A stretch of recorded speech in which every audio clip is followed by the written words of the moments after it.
ሰላም ጤና ይስጥልኝ እንዴት ናችሁ? እንግዲህ በውል እንዴት ማድረግ ነው የምንችለው? በውል አድርገን ይዘውብን ይጠፋሉ ያላችሁ እንግዲህ የምትጠይቁኝ ብዙ ጥያቄዎች አሉ በውል ላይ ማለት ነው። ብዙ ቪዲዮዎችም እንግዲህ ከዚህ ቀደምም ሰርቼላችኋለሁኝ። አሁንም እዚህ ጋር እንግዲህ ውል እንዴት እንደምታደርጉ አስረዳችኋለሁ። እዚህ ጋር የደረሰኝ ኮሜንት ምን ይላል? ውል ሰጥተው ይጠፋሉ ይላል።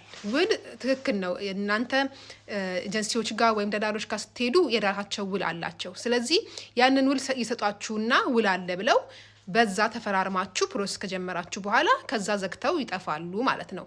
እናም እንግዲህ ምንድነው ማድረግ ያለባችሁ? እናንተ ደላላ ጋር ወይም ኤጀንሲዎች ጋር ስትሄዱ የራሳችን ውል ያስፈልገናል ብላችሁ ማለት አለባችሁና የራሳችሁ ውል ማዘጋጀት አለባችሁ። ግን አሁን ኤጀንሲዎች ጋር ወይም ደላሎች ጋር ሄዳችሁ ይሄንን ስትሏቸው አይ እኛ በራሳችን ውል ካልሆነ በእናንተ ውል ፕሮሰስ አናደርግላችሁም የሚሏችሁ ደግሞ ከሆነ እሰየው፣ ከወዲሁ አወቃችሁ ሌቦችና አጭበርባሪዎች ናቸው። ስለዚህ እነሱ ጋር ፕሮሰስ መጀመር የለባችሁም ማለት ነው። እና እንዴት ነው የራሳችንን ውል የምናዘጋጀው ብላችሁ ደግሞ ለምትሉ እንዴት ነው የምታደርጉት?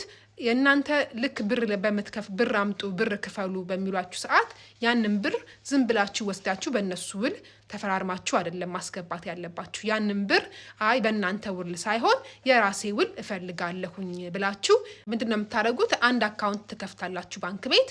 እሱም አካውንት የጋራ አካውንት የሚባል ማለት ነው በእናንተና በኤጀንሲው ስም። ከዛ ያንን አካውንት ከከፈታችሁ በኋላ ምንድነው የምታደርጉት?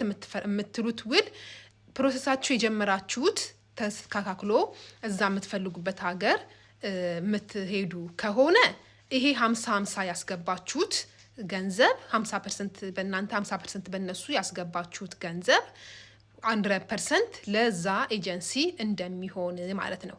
ይሄ ፕሮሰስ የጀመራችሁት ደግሞ ካልተሳካና ካልሆነ 50-50 ያስገባችሁት ገንዘብ አጠቃላይ 100% ለእናንተ እንደሚሆን ይሄን ማስፈር አለባችሁ ውላችሁ ላይ ማለት ነው። እና ከዛም እንግዲህ እነሱ ቢጠፉም ቢዘጉም ምንም ቢሉም እናንተ ባንክ ቤት ሄዳችሁ ያንን ገንዘብ መጨረሻ ላይ ማውጣት ትችላላችሁ ማለት ነው። ስለዚህ በዚህ ያስተማምናችኋል ማለት ነው። እናም የራሳችሁን ውል አድርጋችሁ አይ አንፈልግም በዚህ አንስማማም የሚሉ ኤጀንሲዎች ካሉ በአጠቃላይ እነሱ ጋር ምንም አይነት ፕሮሰስ እንዳታደርጉ ስል እንግዲህ የራሴን ምክሬን ስጣችኋለሁኝ ማለት ነው።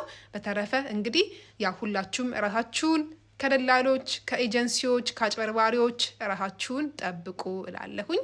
በተረፈ ሁላችሁም በያላችሁበት ሰላም ሁኑልኝ። ቻው ባይ ባይ።